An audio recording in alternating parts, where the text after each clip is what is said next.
So I'm the CEO of Glasgow Film, and I'm also the co-director of Glasgow Film Festival. So I have a great job.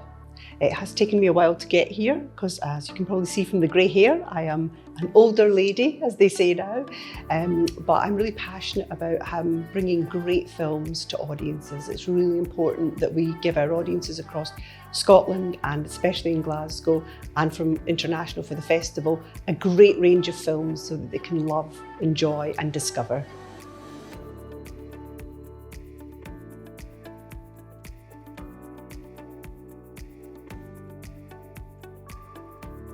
So I think it's really important that Glasgow Film Festival is a showcase for the emerging talent in Scotland, and that we look after them and we give them the platform they so richly deserve. So last year we had a film called Angry Young Men, for example. This year I had a film yesterday called Dog Days, and we were supporting James Price. We give them a platform so that they can really just showcase their work, be seen by international critics, be seen by international audiences, and it gives them a step up, and they're so happy.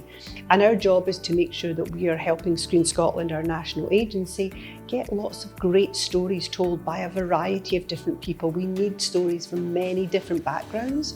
We're a great country, Scotland, and we need to make sure that we're showcasing stories from everyone.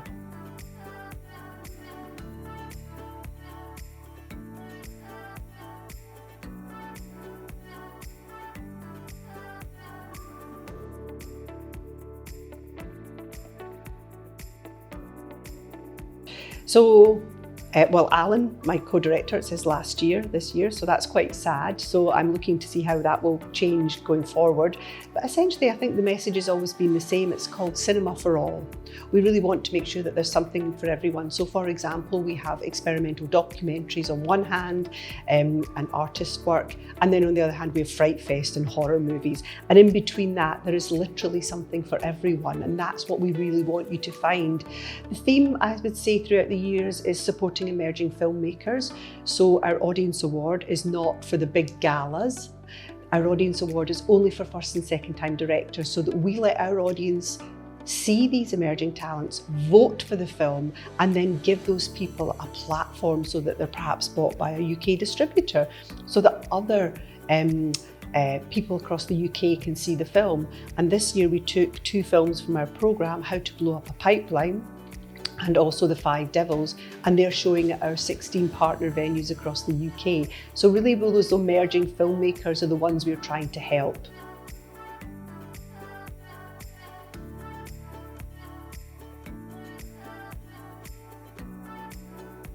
I would say our opening gala was absolutely wonderful. It was so warm because Adura Onashili works in Glasgow and works in Scotland. It was shot in Glasgow and the film was so magical. So that was just a standout moment. You know, the applause, you know, Adura really owned the room that night. She really did. It was fantastic. And for me, it's great because the free screenings have been very well attended. Our job is to make sure that we are as accessible to everybody as possible. There is a cost of living crisis and we're acutely aware of that, so we're trying to make free screenings. We did our free events for young people yesterday, Saturday and Sunday, make sure that they can access it. We have our pay what you can screenings for people who don't have a lot of income. So I think all those things add up to a festival that really is accessible and cinema for all. We're trying to remove barriers. I always look forward to Fright Fest, because I love a good horror movie. So I think those things are important. And the closing gala, Polite Society, is going to be rock the house. Although it will be tinged with sadness for me because it'll be Alan's last festival. That's pretty sad to hear that. We've been working together since 2007, so, you know, we're used to it. And he says he wants to move on.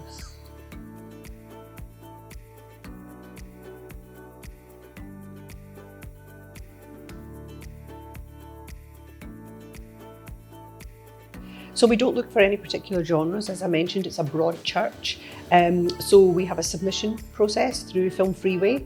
I think we had about 250, maybe 300 feature films. We don't do short films. We only do feature films at Glasgow Film Festival. We work with our partners the Glasgow Short Film Festival, and they do shorts. We don't do that, so they do that. So we're looking for films that tell interesting stories. All the films are watched by a team of paid submission viewers, and then they recommend which films are then watched by the key team for that. So this year it would be myself, Alan, Heather, Chris. We look at those recommendations from that first filter. So I'd urge you to submit your film, and you never know. Best of luck.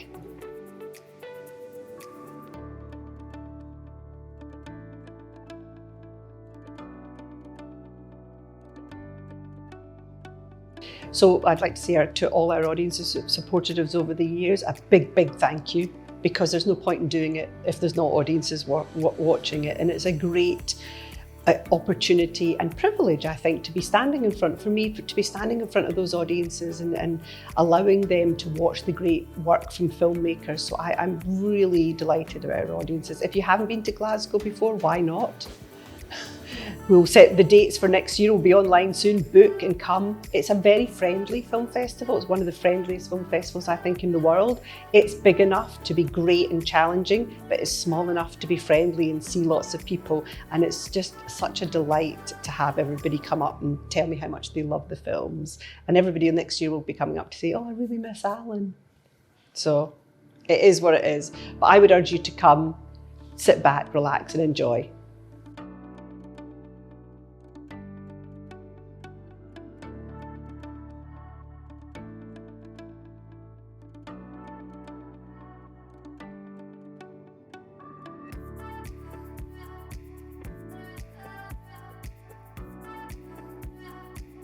I think it's really important. I think that there's probably quite a lot of legislation in the UK in terms of making films around, you know, the use of animals, etc. I've obviously never made a film, and I don't work with animals, but I imagine it's quite a difficult challenge, and that you should be respectful of that, and that there are things that you really need to make sure that you're putting those protocols and processes in place the same way we did for COVID, shooting while COVID, for example. You know, once the processes and protocols are there, it will work really well, and it should respect the rights of the animals.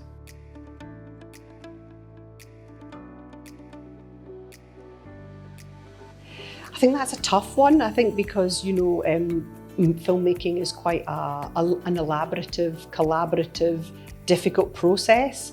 I think also because budgets are tight. But I would say in relation to working with animals and respecting that, you should have the same thought. For example, that you should include in your budget a budget for captioning for those people who are deaf and deafened, for example, in terms of access. So the same budget requirement should be looked after for how are you returning the place where you filmed back to its natural self. So those budgets should be there. That I think that's important. That can be challenging, I think, for most filmmakers because budgets are very tight.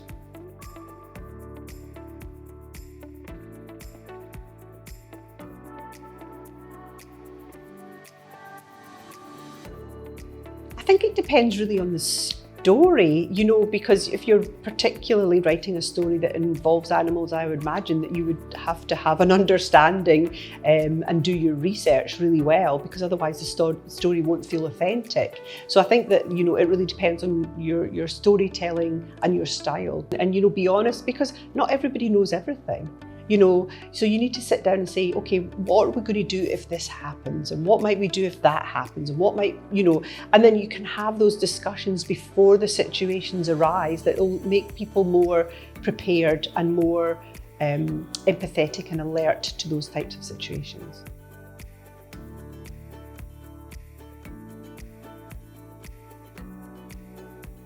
I think as a society more broadly, I think that we've already made huge mistakes. We've encroached upon those environments where wild animals are. That is always very difficult. I think that that's something that, you know, we should be looking at in terms of the, you know, climate crisis, for example. That's really important that we don't encroach too much on nature.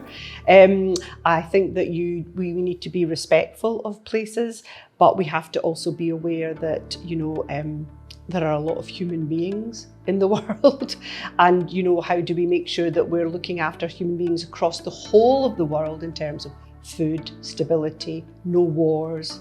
You know, come on, let's get our act together. We don't need to fight each other. What we should be doing is looking for proactive solutions that look to solutions for humans that also then respect the wildlife and the planet itself. I think we need to get more women looking at those things and making solutions, and less men in charge. Yes, so I think it's important. You're right, there's lots of people that we don't look after. I mean, even in Glasgow, you know, Glasgow is a very poor city. We should be looking out, and one of our ethos of Cinema for All is making sure that poverty is not a barrier, or ill health is not a barrier to enjoying great cinema. So that, I think, is our particular small proactive way of doing that.